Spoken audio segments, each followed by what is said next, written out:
સૌરાષ્ટ્રના 5 જિલ્લાના ડેમ ખાલીખમ 5 જિલ્લાના ડેમ તળિયા ઝાટક થઈ ગયા છે। 5 જિલ્લાના 51 ડેમોમાં 20%થી પણ ઓછું પાણી છે। વરસાદ ખેંચાશે તો જળ સંકટ સર્જાઈ શકે છે। દ્વારકા, જામનગર, રાજકોટના ડેમમાં ઓછું પાણી છે। સુરેન્દ્રનગર, મોરબીના ડેમમાં 20%થી પણ ઓછું પાણી છે।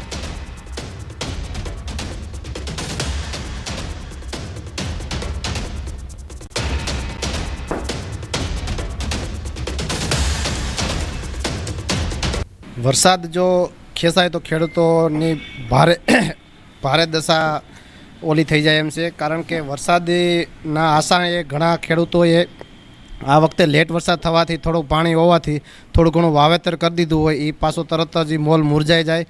સાથે જે પશુપાલન રાખતા હોય તેમનો પશુઓનો જે નિભાવ હોય એના માટે પણ વધુ ખર્ચો થાય। ખેડૂતો અને પશુપાલકોને એવી સ્થિતિ છે કે આજે પાણીનો વપરાશ વધતો રહ્યો અને એના હિસાબે અને ચોમાસું થોડુંક લેટ છે અને થોડુંક તાપમાન પણ વધુ પડ્યું એટલે પશુપાલકોને જે ઘાસચારામાં છે એનામાં પણ તકલીફ થાય અને ખેડૂતોને જે માવઠું થોડાક દિવસો પહેલાં જે થયું અને જે થોડુંક આગોતરું વાવેતર ખેડૂતે કર્યું તો એ વાવેતરમાં પણ પાણીની શોર્ટેજની હિસાબે ઘણું બધું ખેડૂતોને નુકસાન થાય એમ છે।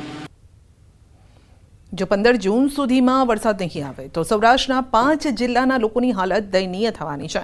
લોકોએ ફરી નર્મદાના નીર ઉપર આધારિત બનવું પડશે। રાજકોટ અને આસપાસના 5 જિલ્લાના અનેક ડેમ તળિયા ઝાટક થયા છે અને ત્યારે જગતનો તાત પણ ચિંતિત બન્યો છે। ગયા વર્ષે રાજકોટ સહિત સૌરાષ્ટ્રભરમાં જે છે ખૂબ જ સારો વરસાદ વરસ્યો હતો અને એને લઈને રાજકોટ સહિત જે છે સૌરાષ્ટ્રના તમામ જળાશયો છે, મોટાભાગના જળાશયો છે તે ઓવરફ્લો થઈ ગયા હતા। જો કે ત્યારે ખેડૂતોને આશા હતી કે આ પાણી છે તે ઉનાળાના અંત સુધી ચાલશે, આવતું ચોમાસું પણ આરામથી જોવા મળી શકે છે। જો કે ચોમાસું શરૂ થાય એ પહેલાં જ ઉનાળો જે છે ઉનાળાના આખરી તબક્કામાં જ અનેક ડેમમાં છે તે અત્યારે પાણી ડૂકી ગયા છે। ખાસ કરીને અલગ અલગ રાજકોટની આસપાસ આવેલા અલગ અલગ 5 જેટલા જિલ્લાઓમાં જે છે અત્યારે અનેક ડેમો છે તેમના તળિયાઓ પણ દેખાવા લાગ્યા છે। હાર્દિક જોશી, ન્યૂઝ 18 ગુજરાતી, રાજકોટ।